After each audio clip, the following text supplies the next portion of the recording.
sumulula nze nsuubira nti sina muyimbi yenna gwe nina naye empalana gwe muŋŋambe nti gundi ampalana oba kitegeera sina muyimbi yenna gwe nina naye ki mpalana so buli muyimbi ndi waddembe okukola naye waaba akkiriza okukola nange oba kitegeera so clubs nyingi nnyo neziri mu studios ez'enjawulo kuba sikola na studio emu nkola ne Remix nkola ne Digibawa nkola wanji papa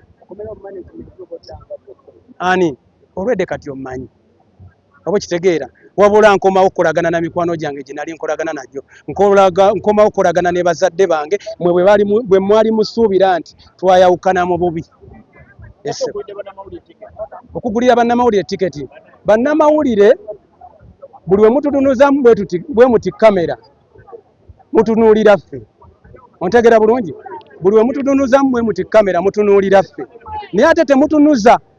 mube mulina oba bye mulesa awaka ebiseera ebisinga mubeerabira n'essaawa yakakati tomanyi nti oba ziri ssaawa mmeka omala kuva ku interview n'ogawa obudde bwampiseeko dda oba okitegeera that's why nange njagadde mukwate tooki eyo abeewaka nabo banyumirwe kuba mwe ebintu mubiraba oba okitegeera abantu mubiraba enkya neggulu abayimbi mubalaba musiba nabo naye oyinza okuba olina omukyala awaka oba okitegeera olina okuba nga olina omukyala awaka naye oba mukwano ogoba muganda wo nga kizibu nnyo okusiŋŋaana Rain nga te muwagizi wa Rain so zino tiketi nziguze ziwa bannamawulire basobole zigabira abo abatalina busobozi kujjawa just kakaddeko kako kusinziira ku busobozi bwange yamani seo obusiwu sempisa sebo kiwoko kalizani bwe Eiton yafuna sente kale kwe muli tugende ate nga ffenna we twetolola bwe tuti ansa ffenna tunoonyeegi gwe munnamawulire gy'onoonya nange gye nnoonya ansa eri mane oba kitegeera so embanga nkwasaganyiza eno bizinesi n'engituusa we ngituusa nsobola ogiwumuza n'enkwata endala nayo ne nsobola okuba nga nzibalansinga oba kitegeera kati eno gye nakwata eya bizinesi endala etali eya bizinesi ya music nina we ngituusiza n'eri nina we nagikomyanga eri waggulu oba kitegeera kati ndi mugezaako zibalansinga zikuumirawo waggulu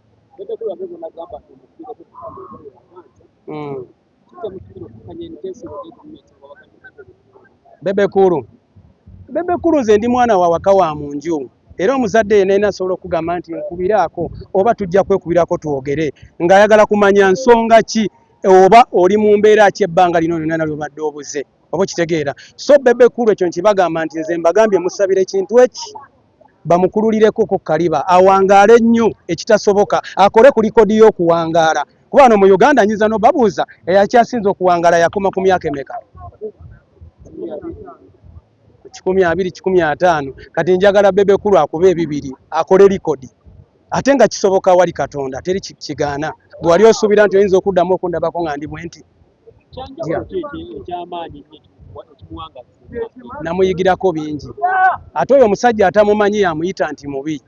ekyo kyo nkibabuulira naye buli wookera ku makya n'otegeera Bebe Kuru osobola okuwangala naye kuba nina abantu aba bennasiŋŋana nga bamulina nga Baloni Mutabaazi n'essaawa yakakati bakyali naye nze nakyusa bizinensi nensooka nempumuzaamu eno etugatta nengendako ku bizinensi endala ezitatugatta nnyo so kati wenkomyewo mu bizinensi eno etugatta muzeeyi wange mba nina omunoonyaako kuba tetwayawukana mu bubi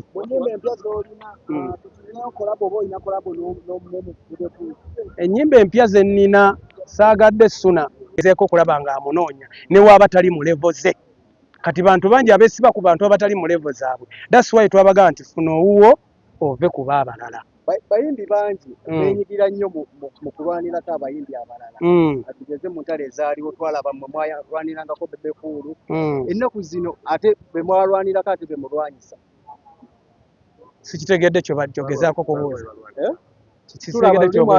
wali olwanirako Bebe Kuru olumba aba Radiant Widow ate essaawa zino tulaba nti weetongodde ovuddeyo ne mu kibiina osazeewo obeere wekka Bebe Kuru taata wange Bebe Kuru muganda wange gwe ssaawa yakakati oyinza n'okuba omaze emyezi 2 nga tolabanga ku kitaawo si kwogera bubi oba omaze wiiki 2 nga tomukubidde essimu nimbye n'emyaka giwera. naye taata wo yakuzaalukuka womukubira essimu saaza kakati takwata tasobola kukwata kuba taliyo. ate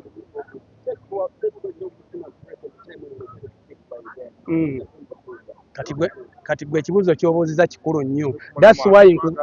That's why nkugambye nti saagwa oba nfuna bulungi ng'abantu kye bakola ki kye boogera. Teri muntu agwa oba teri mwavu ayavuwala nga tabaddeeko mugagga.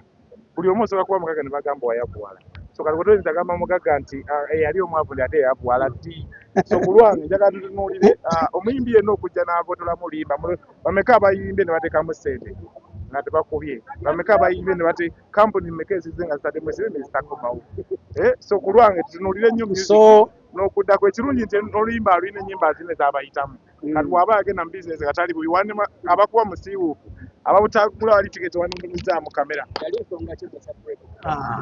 So ensonga eyali empeeseza break bizinesi tuzikola lwakuba nti abantu abasinga tebamanyi nti music waaba akomye gwagamba nti yagwa kiyinza okwetaagisa emyaka 10 n'ogattako ne famire yo n'ogattako n'abazzukulu beewammwe ekika kyonna ne kiggwayo nga temutuuse ku eyo level gyakomyeko. Okitegeera ndowooza. So omuntu asobola okukkamu naye ng'ate eyo level gyasseeko waba abadde n'obuwumbi 11 nakka mu buwumbi 8 oba 7 osobola okugamba nti yagwa naye gwe bakugamba onoonye obuwumbi 7. Sibalangira just mbawa example bino bintu byakuyiga. Omuntu asobola okwogerera ekintu mu butamanya oba kitegeera bintu byakola ki byakuyiga bangi nnyo bakka oba kitegeera nga abadde alina bizinesi ya miliyoni 10 oba miliyoni 5 nakka mu miliyoni 10 naye n'osingana omuntu wa wansi nga gagundi yaggwamu naye nga waayimiridde ku miliyoni 10 oba 2 bamugambye nti gwe tuukawo nga n'akakadde akamu takasuzangako mu nju ye. So oyo omuntu aba tagudde wabula aba ali mu kweteekateeka kuddamu kuba ekyo kizzaayo we yali akitadde. Yo man. Omuntu ebiseera biri omwali muyimbira mwayimbanga nnyo ennyimba ez'entalo. Wafunamu mu ntalo ezo? Ennyimba ez'entalo era mwe bannamawulire mu abaziteekawo kubanze bwe ŋŋamba nti funa owuwo oli yaddayo sirabawo olutalo mba njigiriza nti teweesiba ku mukazi wa munno. Zino ennyimba tuziyimba okusinziira ku bintu bye tulaba. Biden ebiseera ebyo waliwo abantu abeesibanga ku mukyala Bebe Cool nga bamuyita waabwe naye ng'ate abakazi bangi nnyo. Naawe essaawa yakakati oyinza okera ku makya n'ogamba mukyala Bebe Cool wuwo oba kitegeera abantu beeteekamu katwewungu ebiseera ebisinga ne yeewunguusa n'ayeesiba ku muko omunene oba kitegeera. So kati kwe kuvayo ne tugamba nti funa owuwo oli yakola ki kuba bulokera ku makya n'ofunamu obutakkaanya n'oweewuwa waka tekinnakutuukako naye kinakutuukako ojja kiraba. N'abadde kyaliwo n'abadde alowooza nti akumanyi n'abadde amwe. Omuyimbi Elton Rain Haba muganda wa Elton Sente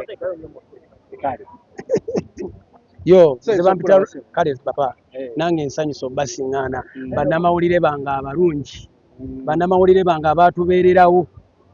bannamawulire bange abapushinga akayimba kaffe ke bayita Kiwoko abapushinga akayimba ke bayita Mata ke nayimba ne mukyala Big Size